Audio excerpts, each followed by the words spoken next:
आज म ionic इक्विलिब्रियमको part 7 लिएर आएको छु। यो question 2069 set B question number 28 मा सोधेको थियो। Calculate the pH of 1m solution of acetic acid. हामीलाई pH of 1m solution of acetic acid pH निकाल्नु पर्ने हुन्छ। त्यसपछि यहाँ हामीलाई डाटा दिएको छ 1m acetic acid solution. To what volume 1 liter of this solution be diluted so that the pH of the solution that is formed will be twice of the original volume। यहाँ अलि के confusion छ भने फेरि म question पढिरहेको छु। यहाँ के भनिरहेको छ टु व्हाट भोल्युम। हामीलाई पहिला एउटा भोल्युम दिएको छ, त्यो एउटा 1 लिटर भयो र टु व्हाट भोल्युम, यो भोल्युमलाई मिन्स चेन्ज गर्नुपर्ने हुन्छ। हामीसँग दिएको छ 1 लिटर र चेन्ज गर्नुपर्ने हुन्छ नयाँ भोल्युम पत्ता लगाउनको लागि। अब to what volume of the solution be diluted so that the pH of the solution that is formed will be twice of the original volume। अब के भनिरहेको छ, सपोज हामीसँग भोल्युम 1 लिटर छ र यसको यहाँबाट हामी केही pH निकाल्यौं भने यसको pH लाई ट्वाइस गरेर कति भोल्युम वाटर त्यसमा हाल्नु पर्ने हुन्छ डाइल्युट गर्नको लागि, त्यो हामीलाई निकाल्नु पर्ने हुन्छ। त्यो म तलमा बनाइरहेको छु। यहाँ ट्वाइस पनि डाटा जस्तै भयो। पहिलामा हामीलाई यहाँ दिएको छ एसिटिक एसिड। यसलाई हामीलाई आयोनाइजेसन गर्नुपर्ने हुन्छ। यो रिभर्सिबल रिएक्सन हो। यसरी हामी यहाँ CH3COO माइनस यो एनाइन भयो plus H plus ion cation भयो। हेर सपोज जुन बेला यो डिसोसिएट भएको थिएन, आयोनाइज भएको थिएन, त्यो बेला सपोज यसको कन्सन्ट्रेसन यो C भनेको यो 1m लाई म मानिरहेको छु, यसको कन्सन्ट्रेसन 1m थियो एट इनिशियल स्टेजमा। यदि यसको कन्सन्ट्रेसन C थियो भने यो दुवै आयन एनाइन र केटाइनको कन्सन्ट्रेसन 0 थियो। सर्टेन टाइम पछि यो सर्टेन टाइमलाई टी ले हामीलाई टाइमको जरुरत पर्दैन। सर्टेन टाइम टी पछि यदि यसको कन्सन्ट्रेसन, हेर म यहाँ अल्फा र सी लेख्छु। यहाँ अल्फा पर्सेन्टेज डेन्डो गर्छ र सी यसको कन्सन्ट्रेसन। सपोज हामीलाई भनेको छ 40%, त 40% यदि हामीलाई भोल्युम डाटा निकाल्नु पर्ने हुन्छ भने हामी के गर्छौं 40% अफ जति छ टोटल त्यति, त्यसैले म यहाँ मल्टिप्लाई गरेको छु अल्फा सी। बढी बुझ्नु पर्यो भने डाइरेक्ट हामी अल्फा सी लेख्न सक्छौं यहाँ यसको कन्सन्ट्रेसनको लागि अल्फा सी। अब यसको कन्सन्ट्रेसन अल्फा सी भयो, इट मिन्स यसको concentration C minus alpha C. हेर यसको 100 थियो, सपोज यसको 100 थियो भने 0 थियो। जुन बेला यसको 50 भयो त्यो बेला यसको पनि 50 हुन्छ र त्यो निकाल्नको लागि हामीलाई के गर्नुपर्ने हुन्छ 100 माइनस 50 कति आयो यति। यो माइनस यो गरेर हामी यति लेख्न सक्छौं, यो यसको कन्सन्ट्रेसन भयो। अब हामीसँग फर्मुला छ Ka is equal to alpha square C। यो के भनेको कन्स्ट्यान्ट दिएको छ, यहाँ दिएको छ के, यो कन्स्ट्यान्ट छ। अब हामीसँग के पनि दिएको छ, यहाँ क्वेशनमा कन्सन्ट्रेसन पनि दिएको छ भने यहाँबाट हामी अल्फा निकाल्न सक्छौं र अल्फा निकाल्नको लागि root under Ka by C लेख्न सक्छौं। यसरी हामी अल्फा निकाल्न सक्छौं। यहाँ कन्स्ट्यान्ट A को भ्यालु, यसलाई हामी आयोनाइजेसन कन्स्ट्यान्ट भन्छौं, यसलाई हामी ionisation constant भन्छौं। 1.8 into 10 to the power minus 5 divided by 1, इसको सर्टेन भ्यालु आउँछ 1.8 minus 5 र यो 4.24 into 10 to the power minus 3 यो अल्फा आयो। अब हामीलाई चाहियो H प्लस, किन हामीलाई के भनेको छ क्याल्कुलेट द pH। हामीलाई थाहा छ pH को formula minus log H plus, त्यहाँ H प्लस भनेको कन्सन्ट्रेसन हो र यहाँ H प्लस हामीलाई निकाल्नु पर्ने हुन्छ। H प्लस लाई हामी अल्फा C मान्न सक्छौं, अल्फा इन्टु C। अल्फा को भ्यालु हामीसँग छ 4.24 into 10 to the power minus 3 र कन्सन्ट्रेसन हामीसँग 1m छ। यहाँ 1 छ भने सेम भ्यालु आउँछ 4.24 exponential 10 into 10 to the power minus 3। यो मोलारमा कन्सन्ट्रेसन दिएको छ, त्यसैले हामी यसलाई m भन्न सक्छौं। अब हेर के भनिरहेछ यस्तो कन्डिसनमा अब हामी H प्लस आयन निकाल्यो H प्लस यहाँबाट हामी के निकाल्न सक्छौँ pH pH is equal to minus log H plus हुन्छ यो हामीसँग एउटा फर्मुला छ यसरी हामी यसलाई माइनस लग H प्लस को भ्यालु हामीसँग छ 4.24 into 10 to the power minus 3 यहाँबाट हामी मजाले pH निकाल्न सक्छौँ 4.24 माइनस 3 यसरी हाम्रो pH 2.37 आयो अब के भनिरहेछ फेरि पढ्नु त question two what volume of 1 litre of the solution be diluted 1 litre छ कति डाइल्युट गर्यो भने त pH जुन pH हामीसँग आयो so that the pH of the solution जुन pH आयो त्यही त solution को pH हो that is found will be the twice of the original value के भनिरहेछ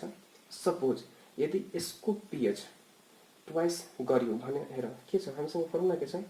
V1 साइडमा गरिरहेछु नि V1 N1 equal to V2 N2 हेर अहिले यो बुझ हामी यो pH बाट H प्लस निकाल्न सक्छौं यहाँ H प्लस दिएको छ यो यसको मिनिङ यो दिएको छ हामीसँग यो दिएको छ भोल्युम 1 लिटर छ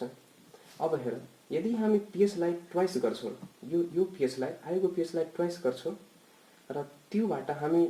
केही नर्मालिटी निकाल्छौं भने त्यो पनि दिएको हुन्छ र हामीलाई के निकाल्नु पर्ने हो भोल्युम के बुझेछौं भने के भयो यहाँ हेर फेरि हामीलाई एउटा केस दिएको थियो त्यसलाई डिसोसिएट गरेर हामी यहाँ अल्फा को भ्यालु निकाल्यो त्यसपछि H प्लस आयन त्यसपछि हामी pH भ्यालु निकाल्यो अब के भनिरहेछ दैट 1 लिटर भोल्युम को pH यति छ त्यसलाई हामी ट्वाइस गर्यो ट्वाइस गर्नको लागि केही पानी हाल्नु पर्ने हुन्छ सपोज यहाँ 1 लिटर भोल्युम दिएको छ जसको pH 2.37 छ र यसलाई हामीलाई यो pH लाई 4. यो यसको ट्वाइस गर्नु पर्ने हुन्छ जसको 4 समथिङ आउँछ 4 point समथिङ आउँछ त्यो गर्नको लागि हामीलाई यसलाई डाइल्युट गर्नु पर्ने हुन्छ केही पानी हाल्नु पर्ने हुन्छ त्यही भोल्युम हामीले फाइन्ड गर्नको लागि भनेको छ यहाँ अब pH को भ्यालु यति छ सो आफ्टर एडिङ भोल्युम कति हाल्यो हामीलाई थाहा छैन भोल्युम अफ वाटर pH कति भयो twice 2 into new pH world को ट्वाइस 2 इन्टु 2.37 जसको भ्यालु आउँछ इन्टु 2 जसको भ्यालु आयो 4.74 यो न्यू छ अब हेर फेरि हामी pH बाट एउटा फर्मुला छ हामीसँग पहिला पनि म युज गरेको थिए pH is equal to minus log H plus और हामी यसलाई लेख्न सक्छौं H प्लस भनेको यो कन्सन्ट्रेसन भयो जुन मोलारमा दिएको हुन्छ anti log 10 to the power minus pH र हामीसँग pH को भ्यालु 4.74 दिएको छ त्यसै हामी यहाँ हाल्छौं 4.74 अब फेरि हामीसँग कन्सन्ट्रेसन आयो एन्टी लग 4.74 जसको कन्सन्ट्रेसन 1.81 यसलाई हामी 2 into 10 to the power minus 5 यसरी लेख्न सक्छौं यो पनि मोलारमा दिएको छ अब हेर त अब म के निकाले पहिला हामीसँग भोल्युम दिएको थियो भोल्युम पहिला हामीसँग दिएको थियो 1 लिटर यहाँ हेर्न सक्छु 1 लिटर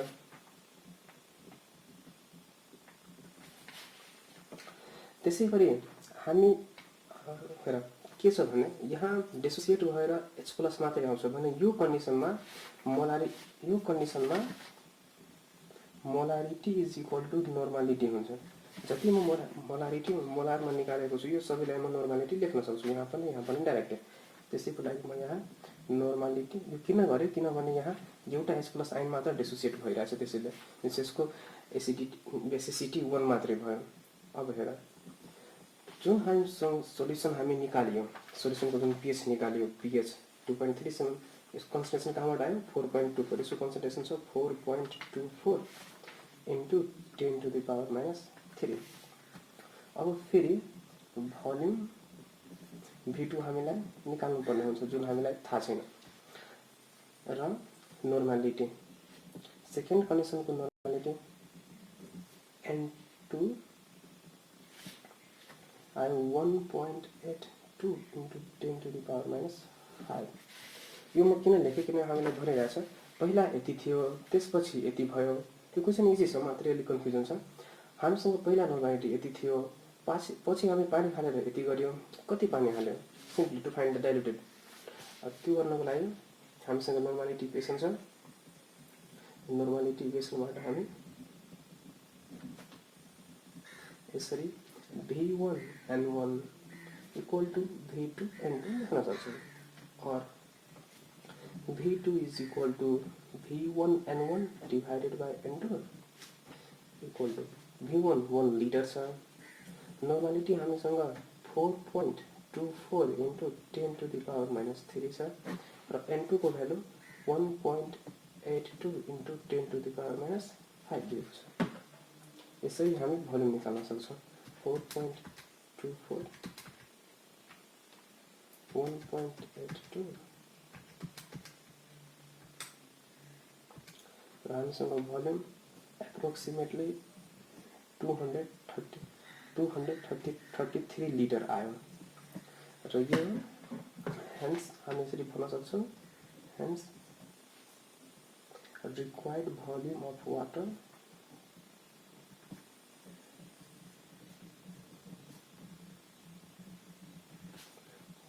is 233 लिटर फेरि म सर्किटमा भनिरहेको छु हामीसँग एउटा इक्वेसन दिएको छ एसिटिक एसिडबाट यसरी हामी लेख्न सक्छौँ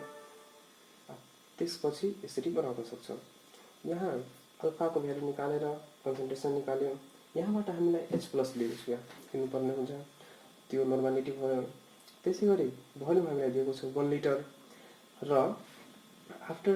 यो पिएचलाई ट्वाइस गरेर फेरि हामी कन्सन्ट्रेसन निकाल्यो त्यसको कन्सन्ट्रेसन यहाँ हामीलाई दिएको छ 1.8 into 10 to the minus 5 त्यसपछि भोल्युम निकाल्यो र त्यो भोल्युम हाम्रो आन्सर यसरी हिँड्नु भयो